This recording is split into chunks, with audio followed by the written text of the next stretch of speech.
আসসালামু আলাইকুম। আপনারা সবাই কেমন আছেন?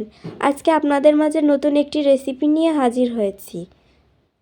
আজকে আমি ময়দা আর চিকেন দিয়ে ঝটপট বিকালের নাস্তার রেসিপি শেয়ার করব। তার জন্য এখানে 2 বাটি ময়দা নিয়েছি। ময়দার ভেতর 2 চামচ সাদা তেল দিব। তেলটা ভালোভাবে ময়দার সাথে মিশিয়ে নিতে হবে। আমি ঠিক যেইভাবে করছি আপনারাও ঠিক এইভাবে করার চেষ্টা করবেন। এখানে স্বাদমতো লবণ দিব। লবণ দিয়ে আবারও সব কিছু ভালোভাবে মিশিয়ে নিব। এবার এখানে অল্প একটু পানি দিব। পানি দিয়ে ময়দাটা ভালোভাবে মিশিয়ে নিব। আমি এখানে বেশ কয়েকবার পানি দিয়ে ময়দাটা ভালোভাবে মাখিয়ে নিয়েছি। আপনারা একবারে পানি দিয়ে মাখানোর চেষ্টা করবেন না, তাহলে ময়দার ডোটা একটু বেশি নরম হয়ে যাবে। এ পর্যায়ে ডোটা আমি 20 মিনিটের জন্য রেস্টে রেখে দিব। এবার একটা কড়াইতে কিছুটা সাদা তেল নিব। তার ভেতর দিয়ে দেব পেঁয়াজ রসুন কুচি। এবার দিব কাঁচামরিচ কুচি। সব কিছু ভালোভাবে নেড়ে চেড়ে নিব। এগুলো নেড়ে চেড়ে একটু নরম হয়ে আসলে তার ভেতর দিয়ে দিব 1 চামচ লবণ। লবণটা স্বাদ মতোই দেওয়ার চেষ্টা করি। এবার এখানে ছোট ছোট করে কেটে রাখা চিকেন দিব। তার ভেতর 1 চামচ হলুদ, 1 চামচ জিরা গুঁড়া, 1 চামচ শুকনা মরিচ গুঁড়া।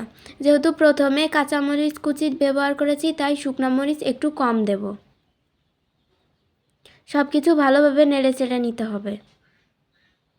আমি এখানে প্রায় এগুলো 2 মিনিট মতো ভাজা ভাজা করে নিয়েছি। তার ভেতর একটা ডিম দিয়ে দিব। ডিম দিয়ে আবারও সব কিছু ভালোভাবে নেড়ে চেড়ে নিতে হবে। ঠিক এই রকম ঝুরঝুরে হয়ে গেলে নামিয়ে নিব। পুরটা রেডি হয়ে গেছে। পুরটা ঠিক এই রকম ঝরঝরে রেখেছি। এবার আগে থেকে তৈরি করে রাখা ময়দার ডোটা থেকে কয়েকটা লেচি কেটে নিতে হবে। আমি বেশ ছোট ছোট সাইজের বেশ কয়েকটা লেচি কেটে নিয়েছি। সবগুলো লেচি একই সাইজের করার চেষ্টা করব। এবার এখান থেকে একটি লেচি নিয়ে আমি বাকি সবগুলো একটি কাপড়ের সাহায্যে ঢেকে রাখব। এবার লেচিটা সুন্দর করে বেলে নিতে হবে। আমি লেচিটা সুন্দর মতো গোল করে বেলে নিব। লেচিটা বেলতে বেলতে আপনারা আমাদের চ্যানেলটিকে সাবস্ক্রাইব করে আসুন। আর নতুন নতুন ভিডিও পেতে চাইলে আমাদের চ্যানেলে কমেন্ট করে জানাতে পারেন। লেচিটা বেলে নেওয়া হয়ে গেছে।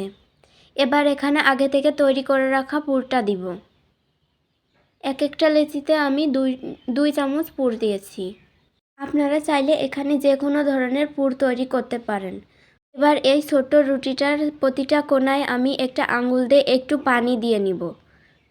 আপনারা তো দেখতেই পারছেন আমি ঠিক কিভাবে করার চেষ্টা করছি। আপনারা ঠিক এইভাবে করার চেষ্টা করবেন। সব কিছু এইভাবে নিয়ে আমি ভালোভাবে মুড়িয়ে নিব। মুখটা যাতে না খুলে যায় আবারও উপর থেকে একটু পানি দিয়ে নিব। পানি দিলে কি হয়, এই মুখটা একদম এঁটে যায়। এটা তৈরি হয়ে গেছে। ঠিক এই রকম করে আমি আরও বাকি কয়েকটা করে নিব। দেখুন দেখতে ঠিক কতটা সুন্দর হয়েছে, গোল গোল। এরকম করে আমি আরও বেশ কয়েকটা বানিয়ে নিয়েছি। এবার এগুলোকে ফ্রাই করতে হবে। এগুলোকে ফ্রাই করার জন্য এখানে একটি ফ্রাই প্যানে আমি কিছুটা সাদা তেল নিয়েছি। তেলটা গরম হলে তার ভেতরে এইগুলো দিয়ে দিব। সবগুলো একবারে উল্টে পাল্টে একটু লাল লাল করে ভেজে নিলেই তৈরি হয়ে যাবে। আমি ঠিক যেমন কালার চাচ্ছিলাম ঠিক তেমনটাই হয়ে গেছে। এবার এগুলোকে উঠিয়ে নিব। দেখুন এগুলোকে দেখতে ঠিক কতটা লোভনীয় হয়েছে। আপনারা এই রকম নতুন নতুন রেসিপি পেতে চাইলে আমাদের চ্যানেলে কমেন্ট করে জানাতে পারেন। পরবর্তীতে কি কি ভিডিও পেতে চান সেগুলোও কিন্তু বলতে পারেন। আজকের মতো এ পর্যন্তই। আপনারা সবাই ভালো থাকবেন। আসসালামু আলাইকুম। আল্লাহ হাফেজ।